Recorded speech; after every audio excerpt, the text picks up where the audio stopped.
అమెరికాలో మొదలైనటువంటి కాన్సెప్ట్ పేరు డైరెక్ట్ సెల్లింగ్. దాన్నే డైరెక్ట్ మార్కెటింగ్ అంటారు, నెట్వర్క్ మార్కెటింగ్ అంటారు, మల్టీ లెవెల్ మార్కెటింగ్ అని అంటారు. మళ్ళీ చెప్తున్నా, 1920 104 సంవత్సరాల క్రితం మొదలైనటువంటి బిజినెస్ కాన్సెప్ట్ పేరు డైరెక్ట్ సెల్లింగ్. అది మన భారతదేశంలోకి వచ్చింది 1996లో, 1996లో వచ్చింది. కానీ ఆ బిజినెస్ మీద అవగాహన రాహిత్యం వల్ల ఈ బిజినెస్ ఇలా ఉంటుంది అని చెప్పేటోడు తక్కువైపోయారు, ఇలా జాయిన్ అయితే పైసలు వస్తాయి అని చెప్పేటోళ్ళు ఎక్కువైపోయారు. అంతకుముందు మోసాలు జరగలేదు, మంచి జరగలేదు. ఆ ఇండస్ట్రీ రావటమే ఫస్ట్ టైం కాబట్టి ఓన్లీ డబ్బు చూసి జనాలు జాయిన్ చేయడం మొదలుపెట్టారు. నీకు ఎంత వచ్చింది? నాకు 5,000 వస్తున్నాయి, నన్ను కూడా జాయిన్ చేసుకో. సార్ నాకు 10,000 పడ్డాయి, నేను కూడా జాయిన్ అవుతాను. ఎట్లా పడ్డాయి తెలియదు, నాకు పడ్డాయి కాబట్టి నువ్వు కూడా. ఇట్లా 1996 నుంచి 2013 దాకా మంచి కంటే మోసాలే ఎక్కువ జరిగినాయి ఈ ఇండస్ట్రీ పేరు చెప్పుకొని.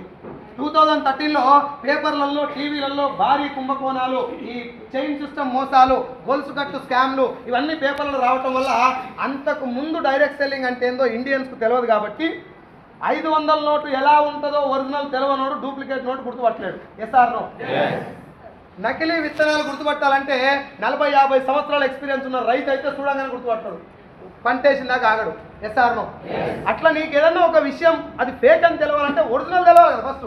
ఇప్పుడు డైరెక్ట్ సెల్లింగ్ ఒరిజినల్ కాన్సెప్ట్ ఏదో మనం తెలియనంత వరకు ఏది వచ్చినా అదే ఒరిజినల్ అనుకుంటాం, లేకపోతే అది ఫేక్ అనుకుంటాం. కాబట్టి గవర్నమెంట్ అప్పుడు చేసిన పని ఏంటంటే 2013లో money circulation scheme, pyramid scheme, ponzi scheme and chain system, ఇవి జనాల్ని మోసం చేసేటివి, పైసల కోసం మాత్రమే రన్ అవుతున్నాయి అని చెప్పి 2013లో వాటిని పూర్తిగా బ్యాన్ చేసింది ఇండియన్ గవర్నమెంట్. ఈ లైన్ గుర్తుపెట్టుకోండి. మళ్ళీ చెప్తున్నా, chain system, money circulation scheme MCS, Ponzi scheme PONZY, Ponzi scheme and pyramid scheme, ఈ 4టిని జనాల్ని మోసం చేసేటివిగా గుర్తించి బ్యాన్ చేయడం జరిగింది ఇన్ ద ఇయర్ ఆఫ్ 2013. పాక్షికంగా కాదు, పూర్తిగా. అదే గవర్నమెంట్ మళ్ళొక 2 సంవత్సరాలు దీని మీద రీసెర్చ్ చేసి 2-3 సంవత్సరాలు బయట దేశాలకు వెళ్ళడం కోసం రామ్ విలాస్ పాస్వాన్, మీరు పేరు వినుంటారు, సెంట్రల్ మినిస్టర్, ఆయన consumer affair minister Ram Vilas Paswan గారు, ఆయన ఆధ్వర్యంలో చేసిన కమిటీ ద్వారా ఒక 7-8 దేశాల్లో అసలు డైరెక్ట్ సెల్లింగ్ ఒరిజినల్ ఫేక్ కాదు, ఒరిజినల్ ఇండస్ట్రీలో మోసం చేయడానికి అవకాశమే లేదు. ఒక వైద్య వ్యవస్థలో డాక్టర్లు అందరూ మంచి వాళ్ళు ఉన్నారు. ఓ డాక్టర్ ప్రాణాలు తెగించి ప్రాణం కాపాడుతూ ఉంటాడు, ఇంకో డాక్టర్ శవాలకు కూడా ట్రీట్మెంట్ చేసి పైసలు వసూలు చేస్తూ ఉంటాడు. SR no?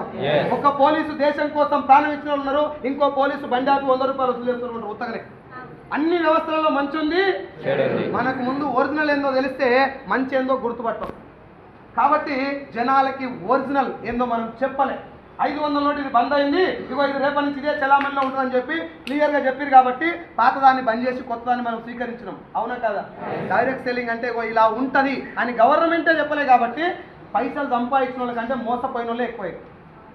ఇది దృష్టిలో పెట్టుకొని రామ్ విలాస్ పాస్వాన్ గారి ఆధ్వర్యంలో వేసినటువంటి కమిటీ ద్వారా కన్స్యూమర్ అఫైర్ మినిస్ట్రీ ద్వారా కృషి భవన్ న్యూఢిల్లీ నుంచి సెప్టెంబర్ 9వ తారీఖు 2016, I repeat the date, September 9, 2016, parliament సాక్షిగా ఒక 13 పేజీల గైడ్లైన్స్ ఇవ్వడం జరిగింది ఇండియన్ గవర్నమెంట్.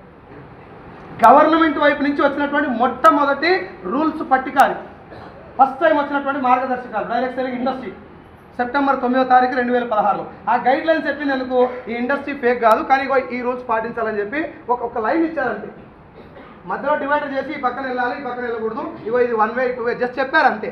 సిగ్నల్స్ పెట్టలేదు, స్ట్రిక్ట్ రూల్స్ పెట్టలేదు, ట్రాఫిక్ పోలీసులు లేరు అన్నట్టు ఈ మన భాషలో చెప్పుకోవాలండి. దాన్ని చేస్తే రూల్స్ వేసి తప్ప మోసం చేస్తే ఇండస్ట్రీ ఏదో గుర్తుపట్టేంతగా క్లియర్ కట్గా గైడ్ లైన్స్ ఇవ్వలేదు. ఆ రూల్స్ వచ్చిన తర్వాత కొంచెం ఫేక్ కంపెనీలు చిన్న తగ్గడం మొదలుపెట్టింది, కానీ మొత్తం పోలే. ఎక్కువగా భయపడతలేరు జనాలు, పోతనెవరు ఇంకా కూడా. గవర్నమెంట్ గైడ్ లైన్స్ ఇచ్చిందంటే దేనికి ఇచ్చిందో చెప్పలే కాబట్టి ఎక్కువ మంది ఇంకా చేయటం మొదలుపెట్టారు. ఆ టైంలోనే లాక్డౌన్ వచ్చింది. 2020 మార్చి 19వ తారీఖు లాక్డౌన్ స్టార్ట్ అయింది. నా లెక్కనే చాలామంది జీతాలు తిరగబడిపోయి రోడ్డు మీదకి వచ్చారు. ఈ రోడ్డు మీదకి వచ్చిన అందరి మైండ్లలో నా లెక్కనే జాబ్ ఒక్కటే సరిపోదు, ఇంకేమైనా చేయాలి, ఉద్యోగంతో పాటు సెకండ్ ఇన్కమ్ సోర్స్ ఉండాలి అని చాలామంది ఆలోచించడం మొదలుపెట్టారు. ఈ ఎక్కువ మంది ఆలోచించడం మొదలుపెట్టినప్పుడు majority of the people are coming to this industry.